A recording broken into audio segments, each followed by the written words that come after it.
Hey everyone, and welcome back to another video. And in this video, I'm going to show you how to connect Chime Bank with the OnePay app. Now, this video is going to be particularly useful for individuals. Let's say that you're using the OnePay app and you want to use your Chime Bank to actually fund it.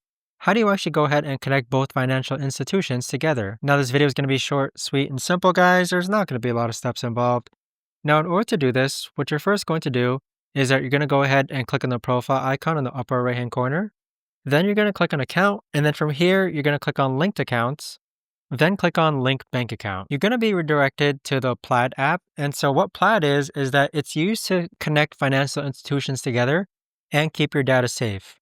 Click on get started, and then click on continue as guest. And then from here, click on Chime. On this page here, it's going to prompt you to log into Chime so that you can select which Chime account you want to connect to the OnePay app. But there you have it, guys. That right there is the best and easiest way that I know of to actually go ahead and connect your Chime Bank with the OnePay app. If you guys know of a better or easier way to actually do this, let me know in the comments down below.